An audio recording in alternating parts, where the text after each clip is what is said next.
Мы делаем большие ифтары, больше 200 человек приходит к нам. Как бы наша мечеть охватывает район от автовокзала до Курцов.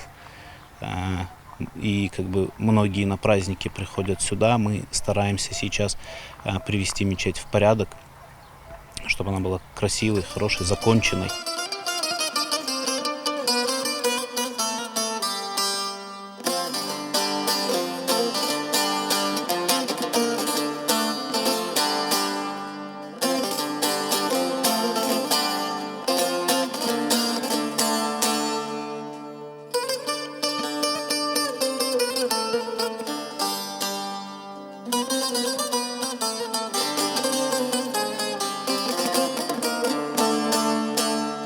Сейчас у нас работы предстоят. Это благоустройство двора, обустройство парковки.